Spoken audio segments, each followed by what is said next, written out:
Je m'appelle Faith Thompson. J'ai 34 ans. En juillet dernier, mon père s'est levé devant 25 personnes lors de notre réunion de famille et a demandé à chacun de ses enfants de partager leur réussite. Mon frère a commencé, vice-président de l'ingénierie avec un salaire à 6 chiffres. Ma sœur a suivi, interne en chirurgie dans l'un des meilleurs hôpitaux du pays. Puis, mon père s'est tourné vers moi avec ce sourire, celui que je connaissais depuis 16 ans, et a dit « À ton tour, Faith. Qu'as-tu à nous raconter ?» Alors je lui ai donné un seul chiffre, juste un, et la table est devenue silencieuse. Mon frère est parti avant le dessert. Maintenant, laissez-moi vous ramener à un samedi matin de juin, la semaine précédant la réunion, quand j'ai failli ne pas y aller du tout. Je me tenais sur un chantier à Columbus quand mon téléphone a vibré. C'est papa. « Réunion de famille », dit-il. Pas de « bonjour », pas de « comment vas-tu ?» Le 19 juillet. Ton frère arrive en avion d'Austin. Megan monte de Cleveland. Je t'attends là-bas aussi. J'ai essuyé la poussière de plâtre de mon avant-bras et me suis appuyée contre mon camion. D'accord. Quelle heure? Midi. Dans le jardin. Donna s'occupe de la nourriture. Donna, sa femme, pas ma mère. Ma mère est décédée il y a 3 ans. Et Faith?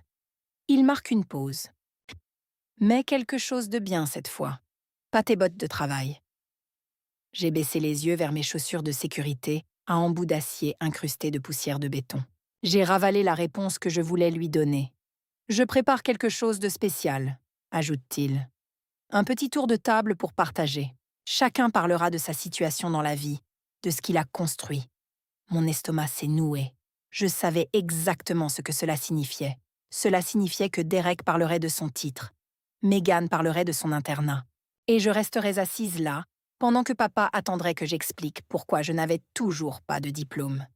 Après avoir raccroché, je suis restée assise longtemps dans la cabine de mon camion. Il y avait une photo de ma mère glissée derrière le pare-soleil. Linda Thompson, des yeux bruns, un grand rire. Le genre de femme qui se souvenait de l'anniversaire de chaque voisin. Il y a 3 ans, lors de sa dernière nuit à l'hôpital, elle m'a serré la main et a dit « Ne laisse pas cette famille se désintégrer. Promets-le-moi, Florence. » J'ai promis. Cette promesse est la seule raison pour laquelle je me présente encore à ces événements. Pas pour papa, pas pour Derek, mais pour elle. Mais un tour de table devant toute la famille. Ce n'est pas une réunion, c'est un tribunal. Et papa a déjà décidé qui est l'accusé. Laissez-moi vous parler du schéma pour que vous compreniez dans quoi je m'apprêtais à retomber. À la fête de l'Action de grâce, quand j'avais 20 ans, papa présentait Derek aux voisins. Voici mon fils Derek, l'ingénieur, diplômé de Stanford. Puis il se tournait vers moi. Et voici Faith. Elle est en train de trouver sa voie. J'étais alors apprentie électricienne en 2e année. Je venais d'obtenir ma première certification de sécurité. Il n'en a pas demandé de nouvelles. À Noël, quand j'avais 25 ans. Derek a offert à papa une montre de 200 $. J'ai apporté une étagère que j'avais fabriquée à la main. Des assemblages à queue d'aronde, en bois de cerisier. 40 heures de travail. Papa l'a mise dans le garage. Je l'ai trouvée là, 6 mois plus tard, toujours enveloppée dans la couverture de déménagement dans laquelle je l'avais transportée. Pour le 60e anniversaire de papa. J'ai préparé son gâteau au chocolat allemand préféré, d'après la recette de maman. Derek est arrivé en avion avec des billets de concert au premier rang. Papa a brandi les billets au dîner et a dit « Au moins un de mes enfants sait comment traiter son vieux. » Mon gâteau est resté sur le comptoir, à moitié mangé. 16 ans de cela. 16 fêtes de l'Action de grâce, Noëls, anniversaires et barbecue, où Derek était la vedette, et moi la note de bas de page. Au bout d'un moment, on cesse de se sentir blessé. On devient juste engourdi. On apprend à s'asseoir dans le coin, à manger vite et à partir tôt.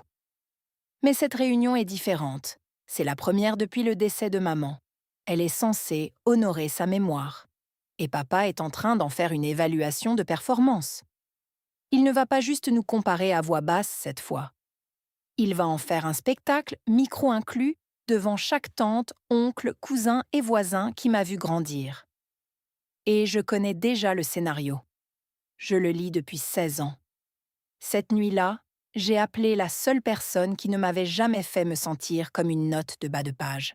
Oncle Guillaume Morrison, le frère aîné de ma mère, charpentier, qui dirige son propre atelier à Zanesville, des mains comme du cuir, une voix rocailleuse, et le seul adulte de ma vie qui ait jamais regardé mes papiers d'apprentissage en disant « ça, c'est quelque chose ». C'est lui qui m'a initié au métier.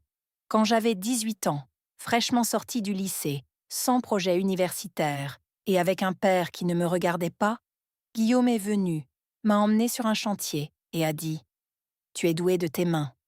Voyons à quel point. » « Devrais-je y aller ?» lui ai-je demandé. « Ta maman voulait que tu sois là, alors tu y vas. » Il marque une pause. « Mais Faith, tu ne dois pas ta dignité à cet homme. » Je lui ai parlé du tour de table. Il est resté silencieux un instant. « Tu sais ce que tu as construit, gamine ? J'ai vu les comptes, 6 logements, 0 dette. C'est plus que la plupart des gens 2 fois plus âgés que toi. » Il s'en moquera, Bill. Peut-être pas. Mais les chiffres ne mentent pas. Laisse ton travail parler. Puis il dit quelque chose qui me reste en tête. Au fait, j'ai entendu parler de Derek. Sa femme a posté quelque chose sur Facebook à propos de problèmes financiers. Elle l'a vite supprimé. Mais Gary, tu te souviens de Gary ? Il travaillait chez Derek. Gary l'a vu. Il a dit que Derek avait été recalé 2 fois pour le poste de vice-président senior. Je rumine ça un instant. De plus, ajoute Guillaume, on dit que la maison d'Austin pourrait être mise en vente. Mise en vente, c'est lui qui la vend, ou quelqu'un la vend pour lui. Je ne sais pas encore quoi en faire. Ce n'est qu'une rumeur. Mais elle se dépose au fond de mon esprit, comme une pierre au fond d'un puits. Conduis prudemment le 19, gamine. Ta maman serait fière. La veille de la réunion de famille, je suis assise dans mon pick-up, dans l'allée. Moteur coupé, vitres baissées, les grillons chantaient. Sur le siège passager, il y a une chemise cartonnée. À l'intérieur se trouve mon bilan financier trimestriel de Grace Fielding, ma comptable, mon amie depuis l'école professionnelle, et la seule personne, à part oncle Guillaume, à connaître toute la situation. Elle le met à jour tous les trimestres, comme une horloge. Actifs, passifs, flux de trésorerie nette, capitaux propres totaux. Je l'ouvre. Le chiffre en bas n'a pas changé depuis la semaine dernière, mais ce soir, il me semble différent. Ce soir, il me semble être une armure. Je referme la chemise et la glisse sous le siège. Je pense à ne pas y aller. Je pense à envoyer un message à papa avec une excuse. Grippe intestinale, appel d'urgence, panne de camion. Il ne poserait pas de questions. Il s'attend à peine à ce que je vienne de toute façon. Mais ensuite, je pense à ce qui se passerait si je n'y allais pas. Papa dirait à tout le monde « Fanny n'est même pas venue. Voyez, c'est ça, la foi. » Et l'histoire continue. La note de bas de page rapetisse. Et si j'y vais et que je reste assise en silence pendant que Didier se vante et que papa rayonne, c'est la même chose, sous un angle différent. Je regarde la photo de maman sur mon tableau de bord. C'est une photo d'une fête d'été, peut-être de 2012. Elle rit, tenant un cierge magique, debout dans le jardin où aura lieu la réunion de famille de demain. « J'y vais », dis-je à voix haute. « Pas pour lui, pour toi. Je n'apporte pas la chemise. Je la laisse sous le siège. Mais le chiffre est dans ma tête, gravé là comme une plaque d'immatriculation que l'on a mémorisée sans le vouloir. 1,2 million de dollars. Je retire les clés du contact et entre. Je ne sais pas encore ce que papa a prévu pour ce tour de partage. Si j'avais su, j'aurais peut-être apporté les documents. Samedi midi, 2 heures de route de Columbus jusqu'à la vieille maison. Je m'arrête et me gare sur l'herbe, à côté d'une rangée de SUV et de berlines. La maison a fière allure. Peinture fraîche, gouttière neuve, rampe de Porsche remplacée. Quelqu'un a dépensé beaucoup d'argent pour cet endroit. À l'époque, j'ai pensé que papa avait enfin puisé dans ses économies. Le jardin est plein, 25, peut-être 30 personnes. Des tables pliantes rapprochées sous un auvent loué. Des glacières, une enceinte Bluetooth diffusant de la vieille musique country, des assiettes en carton, des gobelets rouges et un plat traiteur de porc effiloché. Je reconnais la plupart des visages. tante Carole, oncle Pierre, des cousins que je n'ai pas vus depuis 3 ans. Madame Dubois d'en face, qui me connaît depuis que je suis bébé. Monsieur Martin, d'à côté, banquier à la retraite, toujours en polo. Et là, près des marches arrière, un tableau blanc est posé sur un chevalet, écrit au marqueur bleu. Famille Thompson. Tour des réussites de vie. Ma poitrine se serre. Papa me voit depuis le porche. Il tient une bière dans une main et une assiette dans l'autre. Il s'approche. Ne me serre pas dans ses bras. Oh, tu es vraiment venu. Bien. Salut, papa. Il me dévisage. Jean propre, chemisier simple, cheveux attachés. Pas de bijoux, pas de talons. Où est ton ami? Tu vois quelqu'un? Non, papa. Il se tourne vers la foule. Denise est à l'intérieur si tu veux lui dire bonjour. Denise me rejoint dans la cuisine. Elle me serre dans ses bras comme on serre un collègue lors d'un pique-nique d'entreprise. Rapide, d'un bras, sans contact visuel. Il y a du thé glacé sur le comptoir, dit-elle, s'éloignant déjà. Je me sers un verre et me tiens près de la fenêtre, regardant le tableau blanc. Tour des réussites de vie. 16 ans de défaite. Et maintenant, il y a un tableau d'affichage. Derek arrive 40 minutes en retard, ce qui est 15 minutes plus tôt que ce à quoi je m'attendais. La Tesla s'avance lentement, comme si elle voulait que tout le monde la voie. Jante, chromée bleu nuit. Le cadre de la plaque d'immatriculation mentionne quelque chose sur la vie technologique à Austin. Didier descend. Gilet ajusté, basket de marque, lunettes d'aviateur remontées dans ses cheveux comme s'il sortait d'une séance photo pour un catalogue. Sa femme Chloé le suit. Lunettes de soleil surdimensionnées, sac de marque, talons sur l'herbe. Leurs 2 enfants dégringolent de l'arrière, vêtus de polo Ralph Lauren, assortis. Papa traverse le jardin presque en courant. Le voilà. Il attrape Didier par les épaules. Tout le monde, voici mon fils Didier, vice-président de l'ingénierie à Austin. Nous sommes très fiers, dit-il. Très fiers. Comme un homme qui enfonce un clou d'un coup sec pour qu'il tienne.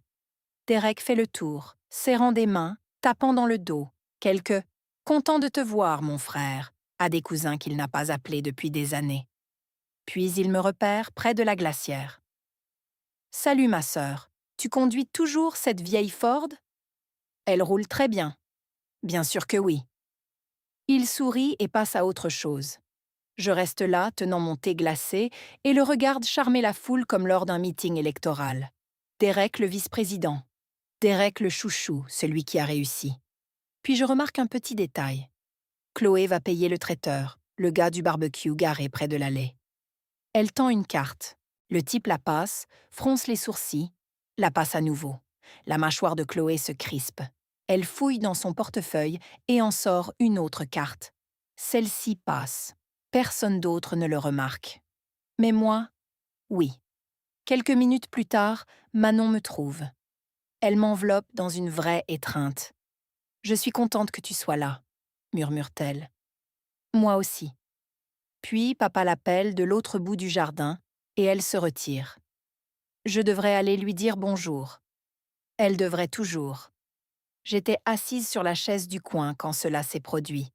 Le moment où j'ai cessé de considérer ces retrouvailles comme quelque chose que je devais simplement survivre. Tante Carole me demande ce que je faisais. Je réponds. Je dirige une entreprise de sous-traitance, des travaux électriques agréés, principalement résidentiels. Elle hoche lentement la tête. Oh, c'est pratique. J'ai laissé passer. Je laissais les choses passer depuis 16 ans. Puis je l'entends. Le fils de Didier, Théo, 7 ans, cheveux blonds, avec un espace entre les dents, tire sur la manche de Didier près de la table des desserts. « Papa, qu'est-ce que tante Florence fait ?» Didier ne me regarde même pas. « Elle répare des choses, mon grand. Comme un homme à tout faire. » Théo fronce le nez. « Oh, pas un vrai métier. » Didier rit. Un rire court, facile. Le genre qui dit « exactement ». Mes mains s'immobilisent sur mes genoux. Ce ne sont pas les mots. J'ai entendu pire de la part de Didier. C'est le public. Un garçon de 7 ans vient d'apprendre que ce que je fais, ne mérite pas le respect. Et il l'a appris de son père devant tout le monde. C'est la partie que les gens ne comprennent pas à propos de ce genre de schéma. Le mal n'est pas seulement dans ce qu'ils vous disent, il est dans ce qu'ils enseignent à la prochaine génération à votre sujet. Si je reste assise ici à sourire pendant ces retrouvailles, Théo grandira en connaissant tante Florence, comme la risée, et la petite sœur de Théo après lui. Et un jour, ces enfants deviendront grands. Le récit ne meurt pas avec le dessert, il est hérité. Je regarde le tableau blanc de l'autre côté du jardin.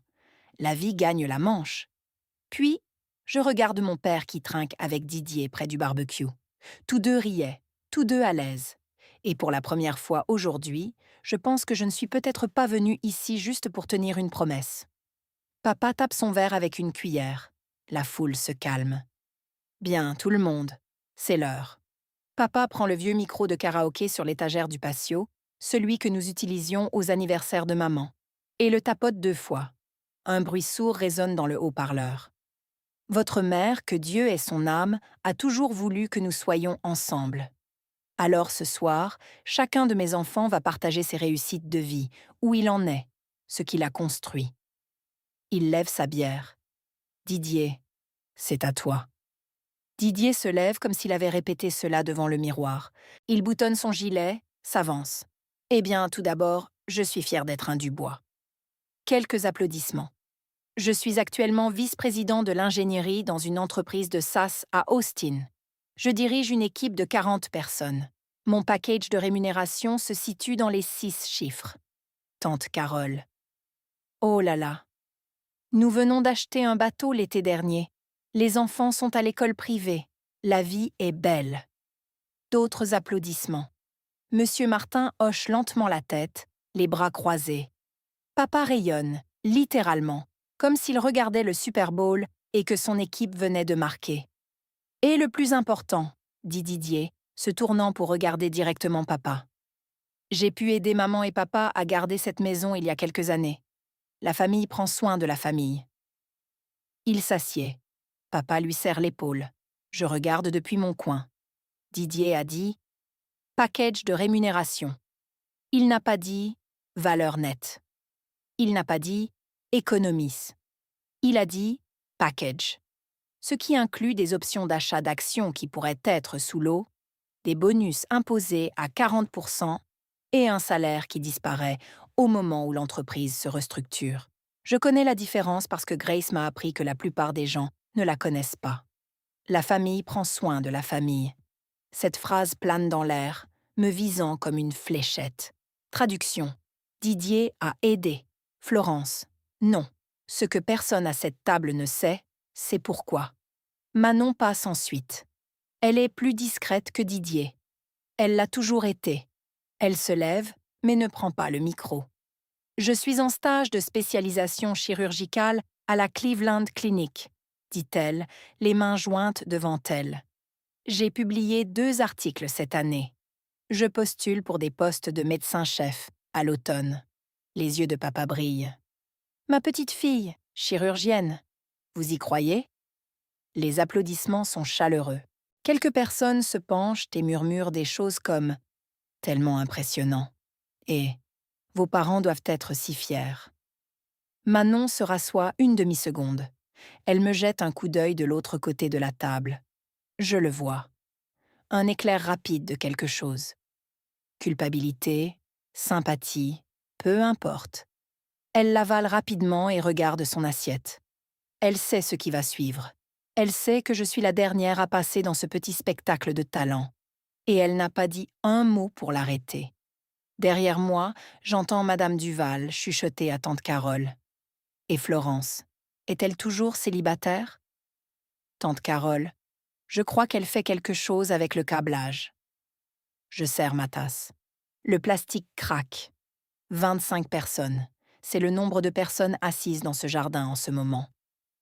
25 personnes qui sont sur le point de voir mon père m'exposer comme un projet scientifique qui n'a pas été classé. 25 personnes qui pensent déjà connaître la réponse. Papa tient à nouveau le micro. Il se tourne. Il sourit, mais ce n'est pas un sourire chaleureux. C'est le sourire d'un homme sur le point de faire une remarque. Et puis il dit « Mon tour, Florence ». Le jardin se fait un peu plus silencieux. Les fourchettes s'arrêtent. Les conversations s'éteignent. À ton tour, ma chérie. Raconte à tout le monde tes victoires. Je ne me lève pas. Je reste assise sur la chaise du coin, les mains autour de ma tasse. Ça va, papa. Je passe mon tour. Il rit doucement. Allez. Tout le monde y est allé. Ne sois pas timide. Je le regarde. 16 ans de pratique me disent de sourire, de faire un geste de la main pour balayer la question, de dire quelque chose d'inoffensif comme « je travaille dur » et de laisser la conversation avancer. C'est la stratégie. C'est comme ça que je survis à ces moments.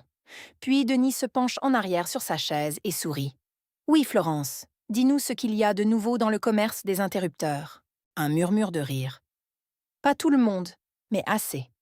Assez pour que je l'entende. Assez pour que Théo, le fils de Denis, lève les yeux de son assiette et glousse. Papa intervient à nouveau. « Sérieusement, ma chérie, nous voulons savoir. Qu'est-ce que tu fais de ta vie ?» Je compte les visages qui me regardent. Monsieur Martin, les bras croisés. Madame Leclerc, la fourchette à mi-chemin de sa bouche.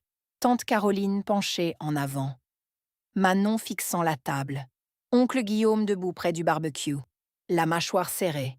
25 personnes en attente. J'ouvre la bouche, puis la referme. Papa incline la tête. Sa voix s'adoucit pour prendre ce ton. Celui qu'il croit attentionné, mais qui sonne en fait comme de la pitié. Ce n'est pas grave si tu n'as rien, Florence. Nous comprenons. Tout le monde ne...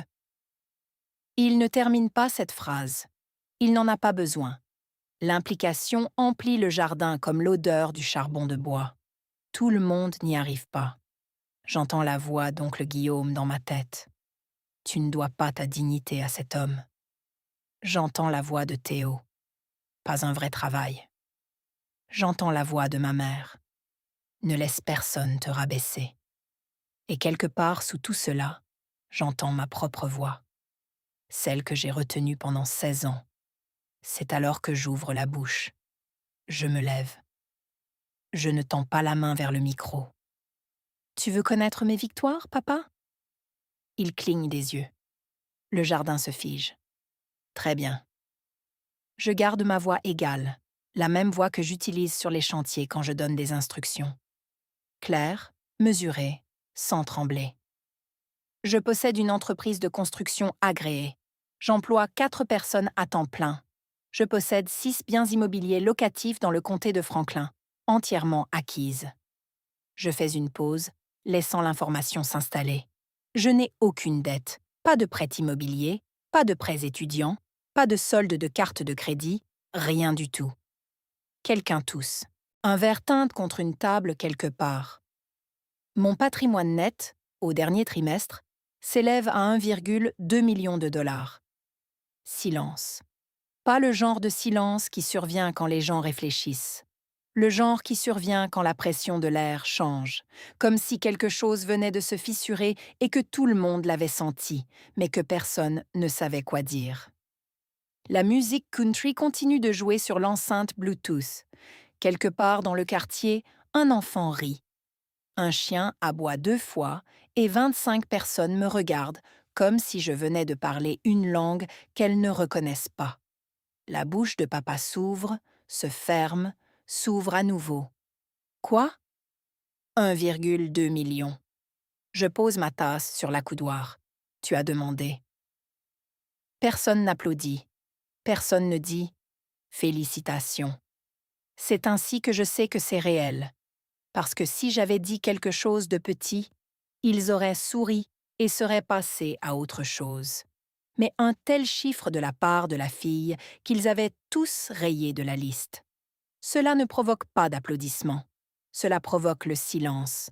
Le genre qui redéfinit l'atmosphère de la pièce. La chaise de Denis racle le béton. La main de Clémence est posée à plat sur la table, les jointures blanches. Oncle Guillaume prend une lente gorgée de sa bière et ne dit rien. Il n'en a pas besoin. Et papa reste là, micro à la main, sans rien dire pour la première fois en 16 ans. Je sais ce que vous pensez peut-être en ce moment, parce que je pensais la même chose quand j'étais là. Pourquoi n'ai-je pas dit cela plus tôt ? La vérité est que je n'ai jamais voulu prouver quoi que ce soit à qui que ce soit. Mais parfois, les gens vous poussent dans un coin et la seule issue est la vérité. Alors, laissez-moi vous raconter ce qui s'est passé ensuite. Parce que mon frère, il ne l'a pas bien pris. Denis est le premier à bouger. Il se lève. Sa chaise s'accroche à une fissure dans le patio et bascule sur le côté derrière lui. Il ne la redresse pas. C'est ridicule. Sa voix est plus forte qu'il ne le faudrait. C'est impossible. Papa se tourne vers moi, tenant toujours le micro. Florence, es-tu? Est-ce vrai? Oui. Denis s'avance. En faisant quoi? En réparant des câbles? Tu n'as même pas de diplôme. Je le regarde comme je regarderais une boîte de jonction mal câblée, avec patience et un peu de pitié.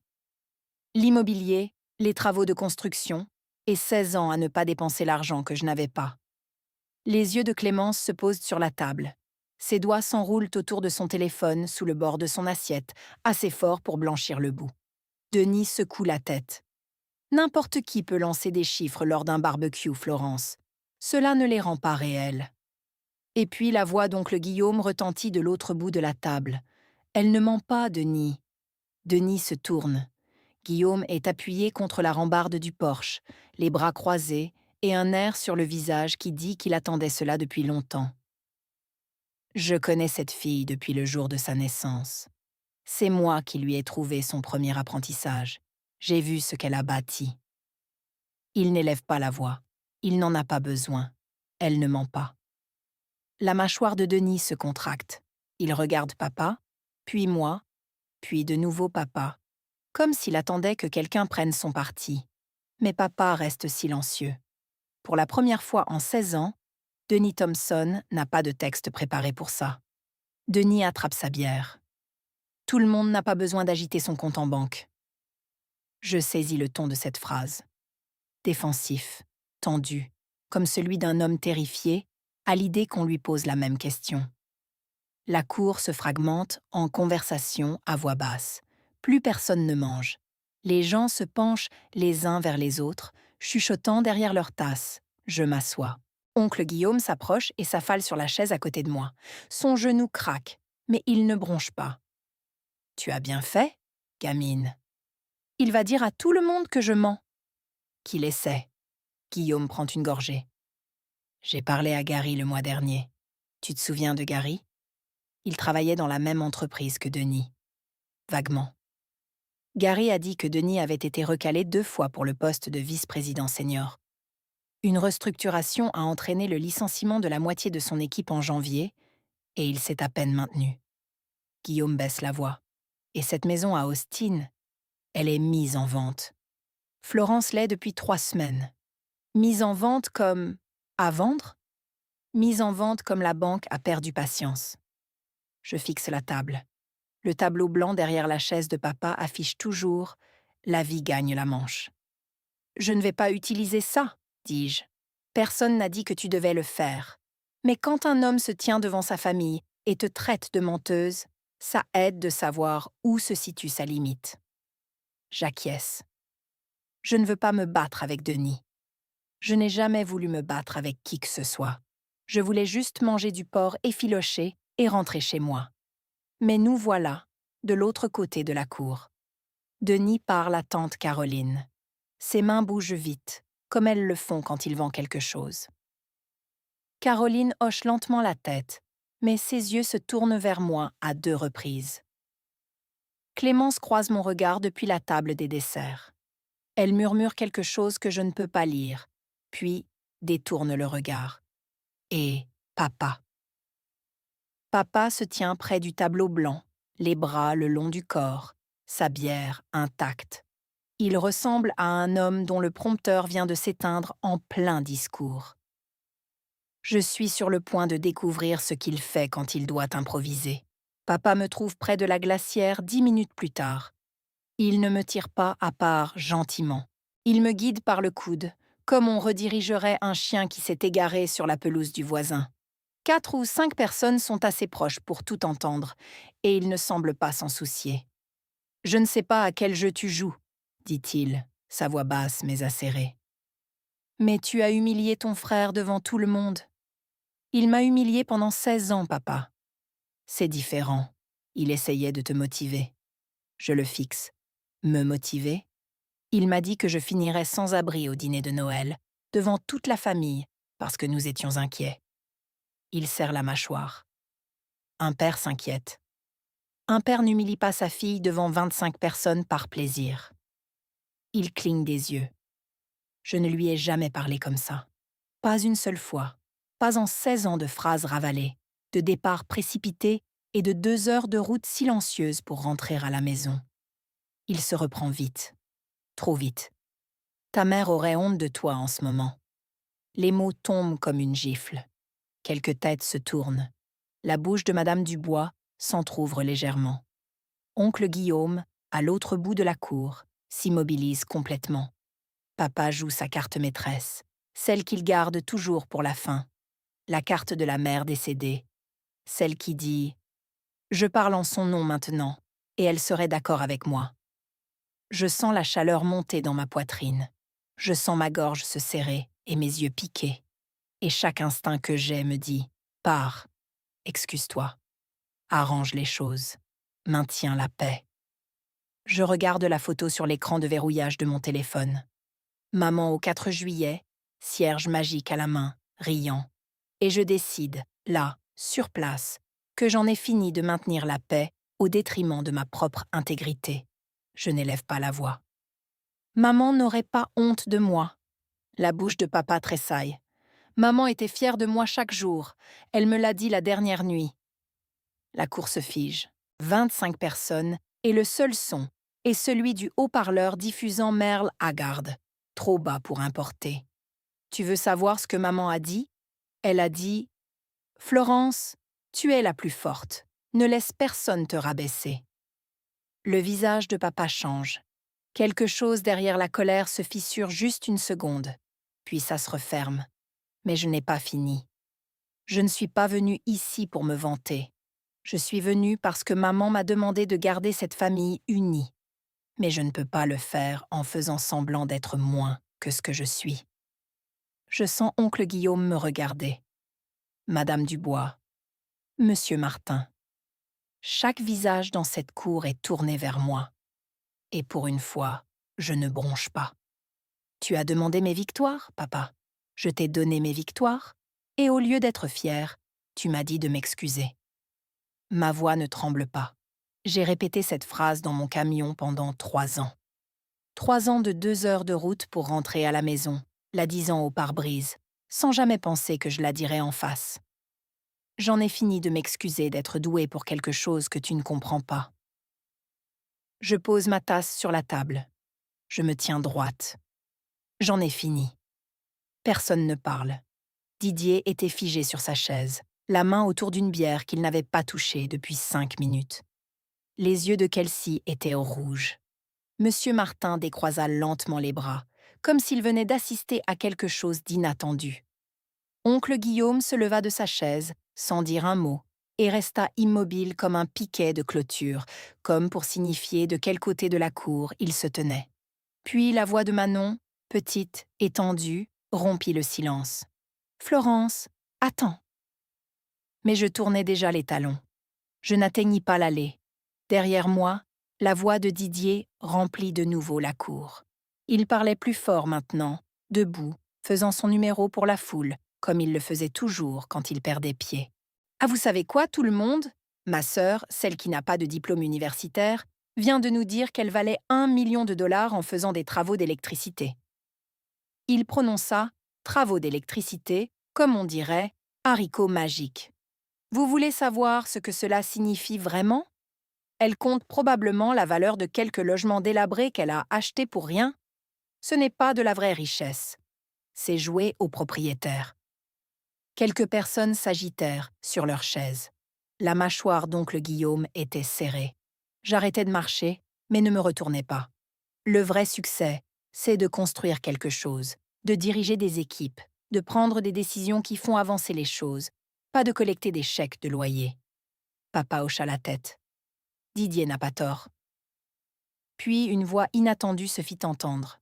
Madame Dubois, 72 ans, 1,25 m, et qui n'avait peur de personne. Je ne sais pas tout ça, Raymond, mais cette fille a remplacé tout mon tableau électrique l'année dernière. Elle l'a fait en une journée. Mon dernier électricien voulait 3 fois ce qu'elle a demandé. Elle croisa les bras. Elle est honnête. Elle arrive à l'heure. Ça compte pour quelque chose. Quelques têtes hochèrent. Monsieur Martin dit doucement: 6 propriétés entièrement payées dans cette économie. Ce n'est pas joué à quoi que ce soit. La foule se divisait. Je le sentais sans me retourner. La lente fissure d'une assemblée réalisant que l'histoire qu'on leur avait racontée ne correspondait pas à la personne qui se tenait devant eux. Puis le téléphone de Kelsey vibra. Elle y jeta un coup d'œil et son visage, ce visage aux lèvres maquillées et aux lunettes de soleil si soigneusement entretenues, s'effondra. Didier, sa voix était à peine un murmure. Arrête. Il se tourna. Quoi? Arrête juste de parler d'argent, s'il te plaît. Elle tremblait. Didier la fixa, puis me fixa, puis fixa la cour pleine de gens qui les regardaient tous les deux. Kelsey se leva. Elle ne regarda personne. Elle prit son sac à main du dossier de la chaise et entra dans la maison. La porte moustiquaire claqua derrière elle. Personne ne la suivit. Didier s'assit lentement, comme un homme qui venait de réaliser que le sol était en verre. Papa s'éclaircit la gorge. Sa main était toujours sur l'épaule de Didier, là où elle était restée depuis le début du tour de partage, comme un entraîneur sur le bord du terrain. Reprenons notre souffle, tout le monde. Il marqua une pause. Florence, je pense que tu dois des excuses à ton frère. Je me retournai alors. Je me tenais à 3 mètres de la table, face à eux tous. Pourquoi faire? Pour avoir fait de cela une question d'argent. C'était censé être une affaire de famille. C'est toi qui as fait de cela une question d'argent, papa. C'est toi qui as organisé le tour de partage. Tu l'as écrit sur un tableau blanc, il serait dit. Je l'ai organisé pour célébrer les réussites de ton frère et de ta sœur, pas pour que tu te vantes. Le mot sonnait différemment venant d'un homme qui venait de passer 15 minutes à applaudir le salaire à 6 chiffres de son fils devant tout le voisinage. Me vanter, dis-je. Tu m'as posé une question. J'y ai répondu. Papa s'avança vers moi, baissa la voix, mais pas assez. Ta mère aurait honte de toi en ce moment. Il le dit de nouveau. La même carte, la même arme. Oncle Guillaume bougea. Il sortit de derrière le barbecue, s'essuya les mains sur un torchon et dit assez fort pour que chaque personne dans la cour l'entende. Raymond. Lynn a dit à Florence qu'elle était la plus forte de cette famille la dernière nuit de sa vie. J'étais dans la pièce quand elle l'a dit. Il marqua une pause. Alors n'ose pas dire à cette fille ce que sa mère penserait. Le visage de papa devint blanc. Je n'avais jamais vu personne lui couper la parole ainsi. Lui non plus. La cour était si silencieuse. J'entendais la glace bouger dans la glacière.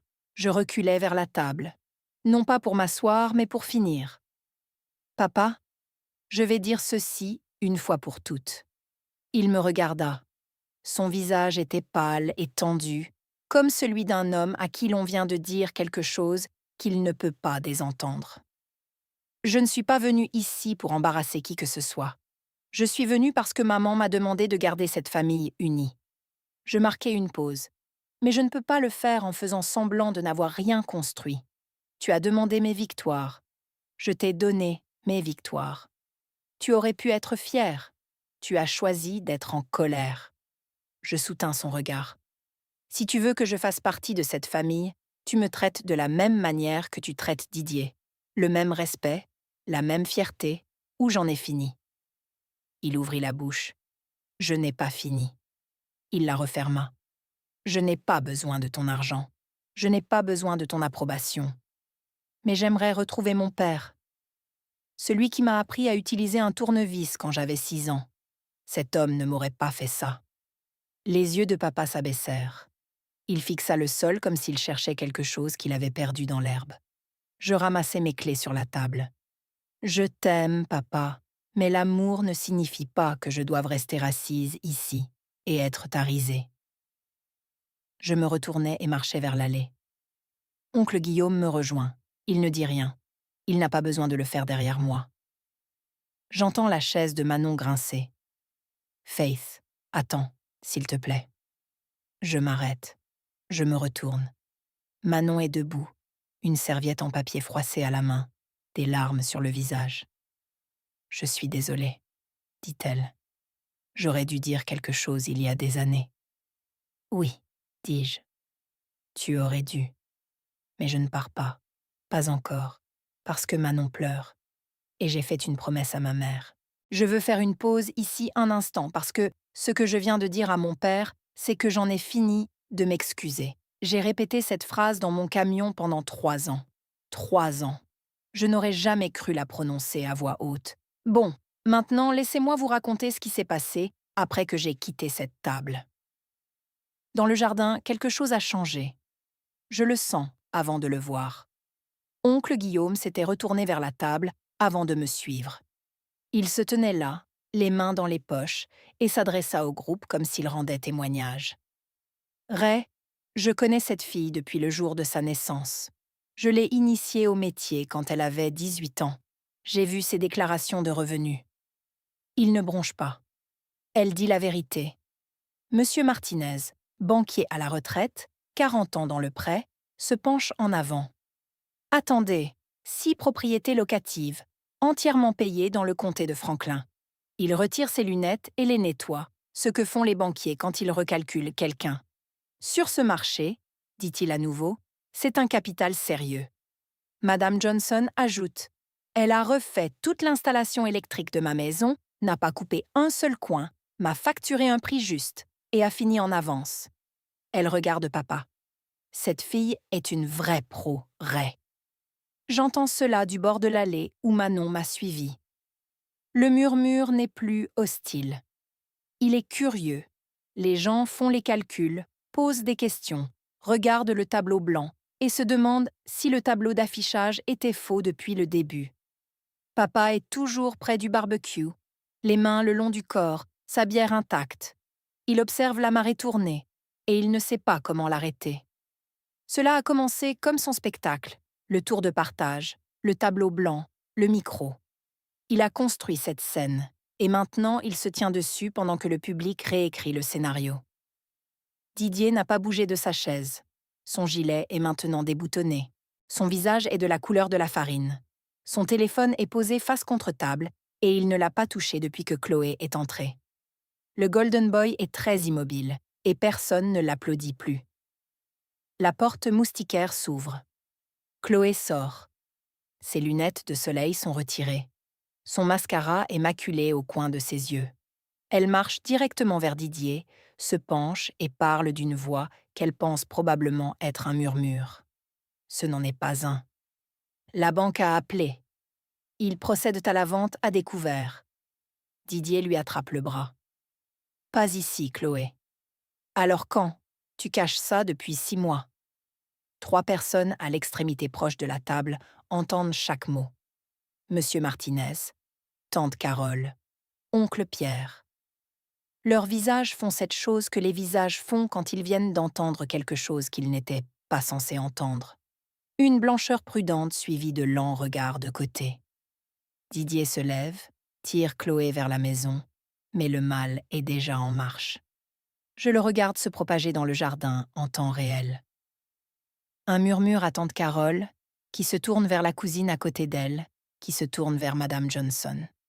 Vente à découvert sur la maison d'Austin. Je croyais qu'il venait d'acheter un bateau. N'est-il pas vice-président? Monsieur Martinez retire à nouveau ses lunettes. Il ne les nettoie pas cette fois. Il fixe simplement l'endroit où Didier était assis. Papa l'entend en dernier. Il est le dernier à savoir, ce qui est ironique, car il a passé tout l'après-midi à agir comme s'il savait tout de ses enfants. Son visage fait quelque chose que je n'ai jamais vu. La confiance s'en écoule comme de l'eau à travers un tuyau fissuré. Ce qui reste est quelque chose de brut et de confus. Un homme qui réalise que l'étagère à trophées qu'il a construite est en carton. Vice-président de l'ingénierie, une rémunération à 6 chiffres, une Tesla, un bateau, une école privée et une maison que la banque reprend. Je ne dis pas un mot. Je n'ai pas besoin de le faire. Le jardin fait les calculs sans moi. Certains chiffres disent la vérité. D'autres ne racontent qu'une histoire. Manon s'assied à côté de moi sur le trottoir près de mon camion. Elle serre ses genoux, le menton sur ses avant-bras. « J'aurais dû dire quelque chose il y a des années, dit-elle. Tu ne l'as pas fait. Je sais. Elle fixe le trottoir. J'avais peur. Papa se serait retourné contre moi aussi. Je ne conteste pas cela. Elle a raison. Nous restons en silence un moment. Dans le jardin, la fête se défait. Les invités commencent à se diriger vers leur voiture, emportant des assiettes de restes de barbecue et des conversations qu'ils termineront sur le chemin du retour. Faith. La voix de Manon est plus calme maintenant. Je dois 380 000 $ en prêt étudiant. Je me tourne et la regarde. Elle ne plaisante pas. Ses yeux sont fixes, fatigués et complètement honnêtes. Je ne serai pas à l'équilibre avant mes 45 ans, dit-elle. Peut-être 50 ?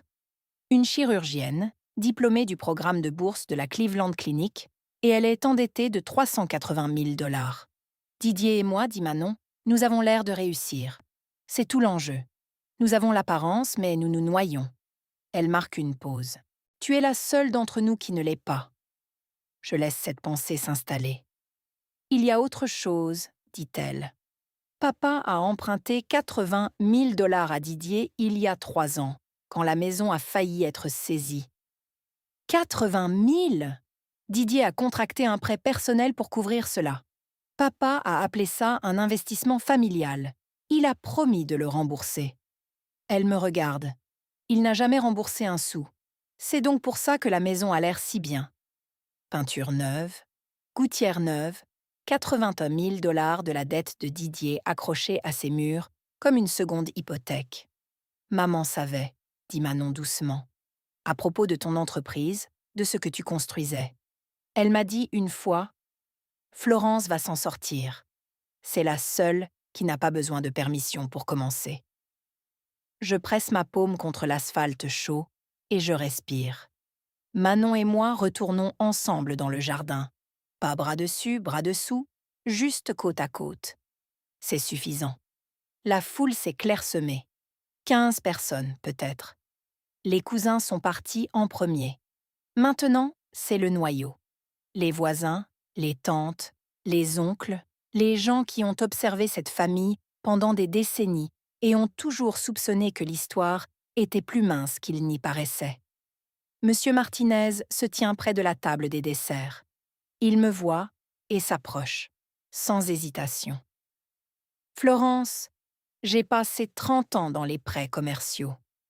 J'ai vu des portefeuilles de personnes 2 fois plus âgées que toi, qui n'ont pas l'air à moitié aussi solides. Il pose sa main sur mon épaule. 6 propriétés, aucune dette sur ce marché. Tu devrais être très fière. Madame Dubois s'approche derrière lui et elle est honnête.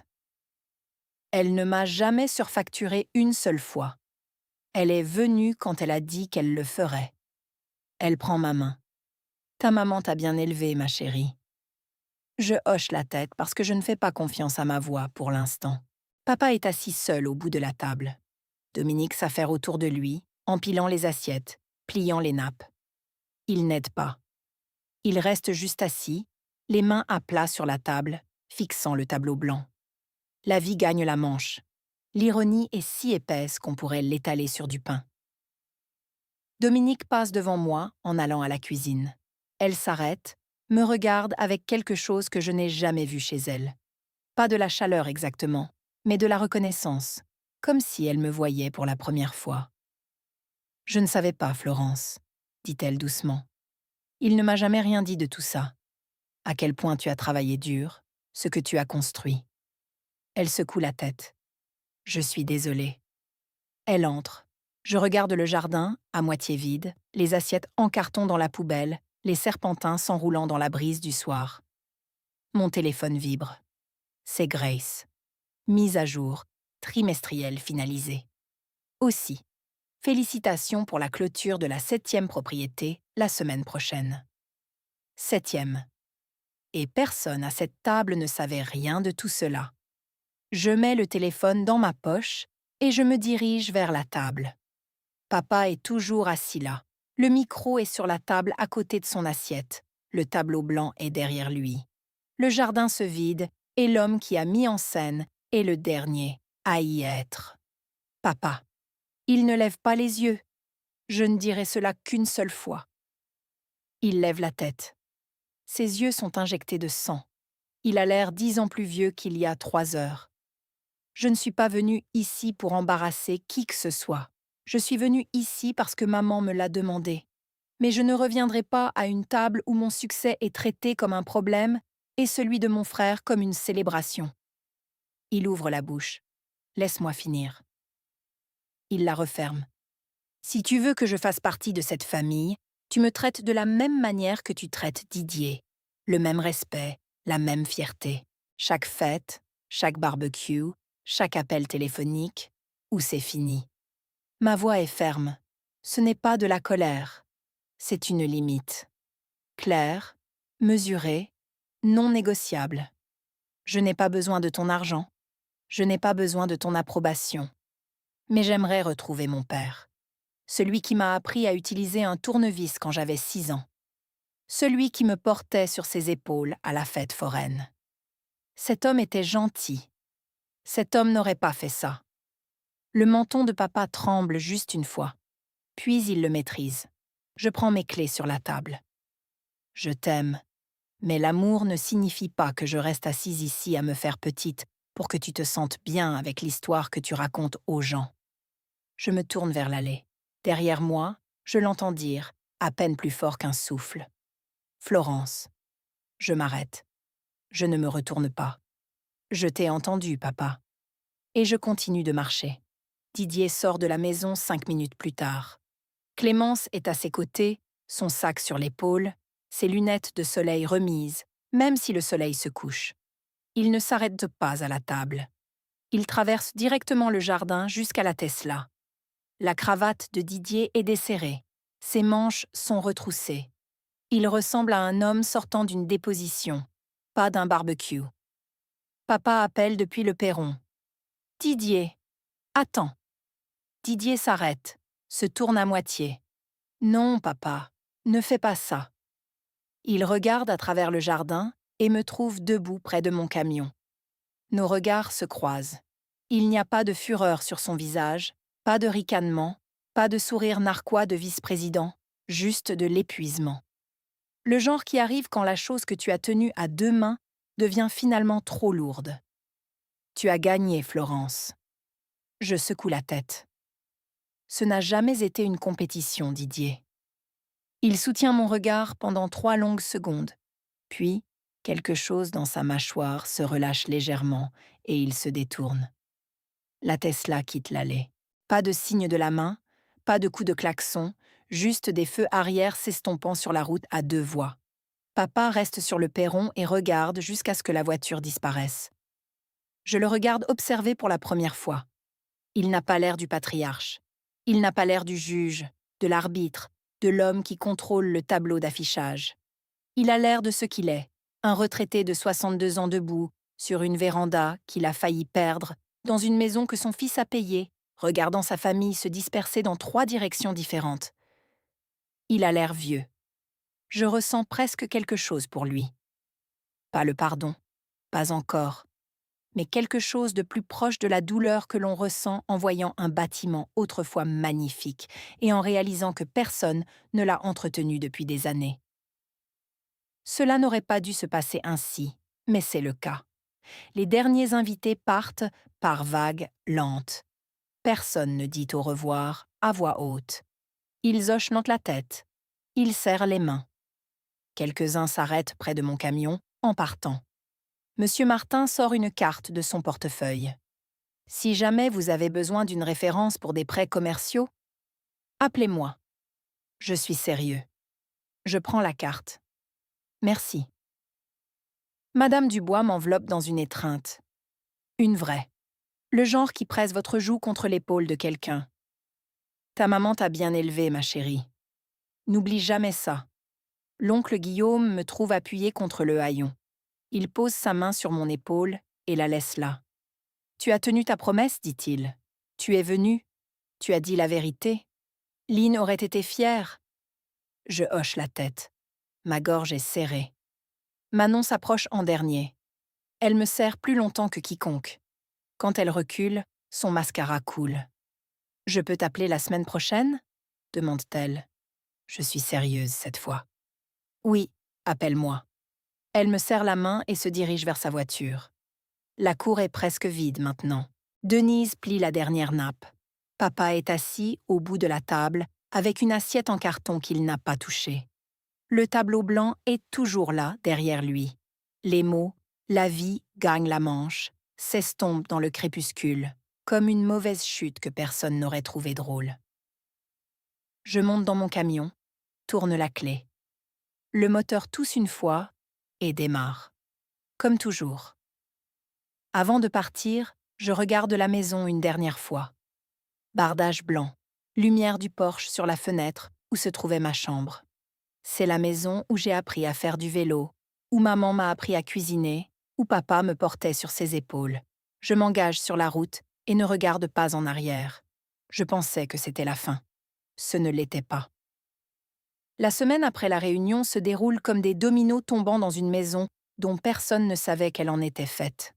La maison d'Austin de Didier et Chloé passe par la vente à perte. Prix final, 187 000 $ de moins que ce qu'ils avaient payé. Les capitaux propres de Didier s'évanouissent du jour au lendemain. Lui et Chloé emménagent dans un appartement de 2 chambres à Round Rock pendant qu'ils déterminent la suite. Au travail, Didier est restructuré. Le vice-président devient directeur principal. Même bureau, titre moins prestigieux, bonus réduit. Son LinkedIn indique toujours vice-président, mais ceux qui comptent le savent. De retour dans la petite ville, la réunion devient le seul sujet de conversation. Les Thompson, la fille électricienne, le vice-président qui perd sa maison, le père qui a mis en place un tableau d'affichage et s'est fait battre par la gamine qu'il avait sous-estimée. Je l'entends de seconde main par l'oncle Guillaume, par Madame Dubois, par un client qui en parle pendant un recablage de grenier. « Vous êtes la fille Thompson, n'est-ce pas ?» Celle qui… Oui, j'en ai entendu parler. 3 nouveaux contrats arrivent cette semaine-là, bouche à oreille de personnes présentes à la réunion ou ayant entendu l'histoire de quelqu'un qui y était. Manon appelle un mercredi soir. Nous parlons pendant 2 heures. C'est la plus longue vraie conversation que nous ayons eue en 5 ans. Elle pleure. Je ne pleure pas, mais c'est tout juste. Peux-tu me présenter ton comptable ? Grâce, c'est ça ? J'ai besoin d'un plan. Un vrai. Je m'en occuperai. Merci, Florence. Ne me remercie pas. Contente-toi d'être là. Papa n'appelle pas, n'envoie pas de message. 3 semaines de silence, épais et total, comme une chute de neige sur un champ. Je ne le poursuis pas. J'ai passé 16 ans à courir après son approbation, et tout ce que ça m'a valu, c'est une place au coin de la scène de son spectacle de talent. S'il veut parler, il connaît mon numéro. Il n'a pas changé depuis 12 ans. 3 semaines et 2 jours. C'est la durée du silence. Mon téléphone sonne un mardi soir. Je suis dans le camion, rentrant d'un chantier à Westerville. Le nom de papa sur l'écran. Je réponds à la 4e sonnerie. Florence. Sa voix est différente, plus petite, comme si on l'avait dégonflée. J'ai besoin de te parler. J'écoute. Une pause. Le genre qui survient quand quelqu'un réarrange des phrases dans sa tête, essayant de trouver les mots justes. Je ne savais pas pour la maison de Didier, pour les prêts de Manon. Il expire. Je pensais qu'il s'en sortait bien. Je garde les yeux sur la route. Et je ne savais pas pour toi. Je veux dire, je savais que tu travaillais dur, mais je ne pensais pas que quelqu'un sans… Il s'interrompt. Sans diplôme, je termine pour lui. Oui. Une autre pause. Je crois que c'est ce que je croyais. Qu'un diplôme était la seule façon de réussir dans la vie parce que c'était la chose que je n'avais jamais eue. Pour la première fois, je l'entends. La douleur derrière l'armure. Le gamin de la ville ouvrière qui n'avait jamais eu la chance de s'asseoir dans un amphithéâtre, qui s'était dit que ses enfants le feraient, qui ne pouvait pas l'accepter quand l'un d'eux avait choisi une autre voie. Cela n'excuse rien, mais je l'entends. « Ta mère me l'a dit, dit-il. et sa voix se brise. Avant de partir, elle a dit « Ray, Florence va te surprendre un jour. Ne rate pas ça. » Il respire. Je l'ai raté. J'ai tout raté. Je veux dire que c'est bon, mais ce n'est pas le cas. Pas encore. J'apprécie ton appel, papa, mais les mots ne réparent pas 16 ans. Nous avons besoin de temps. Il reste silencieux un long moment. D'accord, dit-il, c'est juste. Je raccroche au prochain feu rouge et reste là, jusqu'à ce qu'il passe au vert 2 fois. 2 mois après la réunion, j'ouvre mon ordinateur portable et trouve un courriel de Didier. Pas de ligne d'objet, juste du texte. Je le lis debout à mon comptoir de cuisine, mon café refroidissant dans ma main. Florence, je sais que j'ai été terrible avec toi pendant des années. Je n'attends pas de pardon, mais je veux que tu saches que j'étais jaloux. J'étais jaloux parce que tu l'as fait à ta manière. Et ça a marché. Et moi, j'ai fait tout ce qu'ils m'ont dit de faire, et je me noie. Je le relis, puis une 3e fois. Jaloux. Mon frère, le vice-président, le diplômé de Stanford, celui que papa présentait en premier à chaque fête, était jaloux de la sœur qui répare les interrupteurs. Il continue. J'ai passé 15 ans à essayer d'être le fils que papa voulait. Le titre, la maison, la voiture. Rien de tout cela n'était pour moi. C'était pour lui, pour le tableau d'affichage. Et maintenant, je suis assis dans un appartement de 2 chambres. Mon mariage s'écroule. Et la seule sœur qui a sa vie en ordre est celle que j'ai le plus maltraitée. Je ferme l'ordinateur portable, marche jusqu'à la fenêtre, regarde le jardin que j'avais tondu moi-même le week-end dernier, à côté du garage que j'avais transformé en bureau. Je ne réponds pas ce jour-là, ni le lendemain. Le 3e matin, je m'assois et tape. Didier, merci d'être honnête. Je ne suis pas encore prête à avoir une relation avec toi, mais je ne te déteste pas. Quand tu seras prêt à parler, à vraiment parler, je serai là. Envoyé. Je mets l'ordinateur de côté, enfile mes bottes, me dirige vers le chantier. 20 minutes plus tard, mon téléphone vibre. Une ligne. Merci. 2 mots. Les premiers mots honnêtes que Didier m'avait dit en peut-être 15 ans. Ce n'est pas grand-chose, mais c'est réel. Et en ce moment, le réel est suffisant. 6 mois s'écoulèrent. Je finalise l'achat de ma 8e propriété en octobre, un duplex à Reynoldsburg qui nécessite un nouveau tableau électrique et une cuisine entièrement à refaire. Mon genre de projet. J'embauche un 5e employé, un jeune homme de 22 ans nommé Marco, qui me rappelle moi-même à cet âge. Calme, main rapide, arrive 15 minutes en avance tous les jours. Manon appelle tous les dimanches. Nous parlons de son résidanat, de son plan de remboursement de dette, de son horrible propriétaire à Cleveland. Grace lui a mis en place le plan de remboursement sur 12 ans. Ambitieux mais réalisable. Et Manon a déjà 2 mois d'avance. « J'ai vendu l'Audi », me dit-elle un soir. Au moins une Civic. Comment ça fait? Plus léger. Didier et moi ne nous parlons pas au téléphone. Pas encore. Mais la veille de Noël, une carte arrive dans ma boîte aux lettres, manuscrite. Son écriture est petite et soignée. Rien à voir avec les grands gestes qu'il a l'habitude de faire. Je pense à toi, ma sœur. Didier. Pas de titre après son nom, pas d'ostentation, juste 5 mots et une signature. Je la mets sur mon réfrigérateur. Et puis il y a papa. Il appelle en novembre, demande si je veux dîner. Juste nous deux. Pas de Didier, pas de Manon, pas de Donna, pas de public. Où? Je demande. Ce dîner près de la route 40, celui que ta mère aimait. J'ai failli dire non. Puis j'entends maman dans ma tête, claire comme le jour. Ne laisse pas cette famille s'effondrer. Samedi à 18h, lui dis-je. Samedi à 18h. Je raccroche et fixe le téléphone un moment. Puis j'ouvre mon placard, regarde la rangée de bottes de travail alignées sur le sol et choisis celles qui sont propres. Pas pour lui, pas pour impressionner qui que ce soit, parce que j'entre dans ce dîner en étant exactement qui je suis. Et pour la première fois, ce sera suffisant. Le dîner est le genre d'endroit qui n'a pas changé son menu depuis 1987.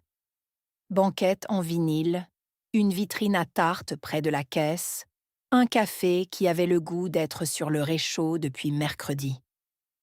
Papa est déjà dans une banquette quand j'arrive.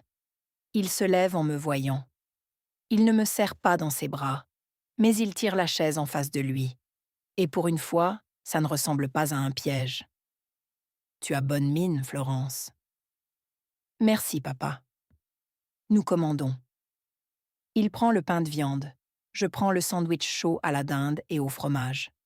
Nous ne parlons pas de la réunion. Pas directement. Il commence par quelque chose à quoi je ne m'attends pas. Parle-moi de ses propriétés locatives. Alors, je le fais. Je lui parle de la première, une saisie à Whitehall que j'ai achetée à 28 ans pour 62 000 $ en espèces. J'ai refait toute l'installation électrique moi-même, remplacé la plomberie avec l'aide de Bill. Le premier locataire a emménagé 3 semaines plus tard. Loyer par mois. Il écoute. Vraiment écoute. Pas d'interruption, pas de comparaison, pas de « Didier l'aurait fait différemment ». Quand j'ai fini, il pose sa fourchette. Ta mère avait raison à ton sujet. Elle avait raison sur beaucoup de choses. Il hoche la tête, regarde son assiette. Je ne peux pas réparer ce que j'ai fait, Florence. Je le sais. Non, tu ne peux pas. Mais puis-je essayer d'être différent? Je le regarde à travers la table. Cet homme qui m'a blessé pendant 16 ans. Cet homme qui a construit un tableau d'affichage et m'a placé tout en bas. Cet homme est aussi celui qui m'a appris à tenir un tournevis, qui m'a conduite à mon premier jour d'école, qui est resté sous la pluie aux funérailles de ma mère et n'a pas lâché ma main. Tu peux essayer, mais papa, si tu recommences à nous comparer, je partirai et je ne reviendrai pas. Il hoche lentement la tête. D'accord. Sur le parking, il regarde mon camion, sans en dire un mot. Roule prudemment, ma puce. Toi aussi, papa. Je prends le chemin le plus long pour rentrer. 2 heures d'autoroute sombre, les fenêtres entr'ouvertes. Ce genre de silence qui n'existe qu'entre les petites villes de l'Ohio après 21 heures. Je pense à l'année écoulée. J'avais passé 16 ans à croire que si je travaillais assez dur, ils finiraient par me voir. Ils ne l'ont pas fait. Non pas parce que je n'étais pas visible, mais parce que l'histoire qu'ils avaient écrite à mon sujet était plus confortable que la vérité. Mon père avait besoin d'un échec dans la famille pour justifier sa vision du monde. Mon frère avait besoin de quelqu'un à mépriser pour se sentir grand. Et je les ai laissés faire. Pendant 16 ans, je les ai laissés me cantonner à un rôle pour lequel je n'avais jamais auditionné. Le moment où j'ai cessé de demander leur approbation a été le moment où j'ai commencé à construire quelque chose de réel. Je ne suis pas riche parce que je suis plus intelligente que Didier ou Manon. Je suis financièrement stable parce que j'ai vécu selon mes moyens, j'ai investi dans des choses que je comprenais de mes propres mains, et je n'ai jamais dépensé d'argent pour essayer d'impressionner des gens qui ne me respectaient pas. La voiture de luxe, le grand titre, le bateau, l'école privée. Ces choses coûtaient de l'argent, mais elles coûtaient aussi quelque chose de plus difficile à calculer. La liberté de dire non.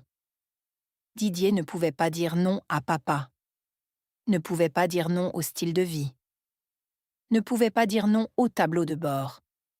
Et maintenant, il est assis dans un appartement de 2 chambres, recommençant à 37 ans. Je rentre dans mon allée, coupe le moteur et reste assise là. Ma maison est petite, 2 chambres. J'ai démoli et reconstruit la cuisine moi-même. La lumière du porche est sur une minuterie que j'ai câblée le printemps dernier. Ce n'est pas un manoir. Ce n'est pas une Tesla. Personne ne va le mettre sur un tableau blanc, mais c'est à moi. Chaque clou, chaque fil, chaque dollar qu'il a payé est à moi. Si vous entendez ceci et que vous êtes celui ou celle que votre famille sous-estime, je ne vous dirai pas quoi faire. Mais je vous dirai ce que je sais. Les opinions des gens qui ne vous respectent pas ne valent pas la peine de réorganiser votre vie. Ceci est à moi. Je l'ai construit. C'est suffisant. Cela fait 1 an depuis cette réunion. Voici où en sont les choses. Manon et moi nous parlons toutes les semaines. Elle est ma personne de confiance maintenant. Elle est à mi-chemin de son plan de remboursement et vient d'emménager dans un appartement plus petit qu'elle aime vraiment. Le mois dernier, Elle m'a envoyé par texto une photo d'une étagère qu'elle avait construite elle-même. De travers, mais solide. Ça tient de famille, a-t-elle écrit. Didier et moi sommes courtois. Il a commencé une thérapie à l'automne. Chloé a demandé le divorce, mais c'est son histoire à raconter, pas la mienne. Il est retourné dans l'Ohio, a trouvé un emploi plus tranquille, dans une plus petite entreprise. La dernière fois que je l'ai vu, il portait un jean et des baskets. Pas de gilet, pas de Tesla, pas de performance. Il avait l'air fatigué, mais il avait l'air honnête. Et l'honnêteté lui va mieux que le titre de vice-président ne lui a jamais été. Papa et moi nous voyons une fois par mois. Ce n'est pas parfait.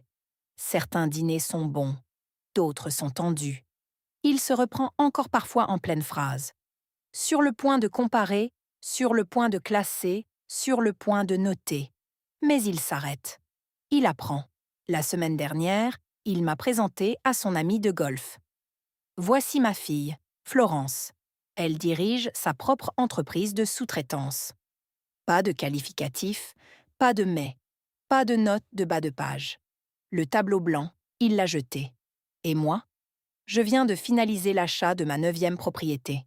Marco a obtenu sa licence de compagnon le mois dernier et je lui ai offert un dîner de steak pour fêter ça.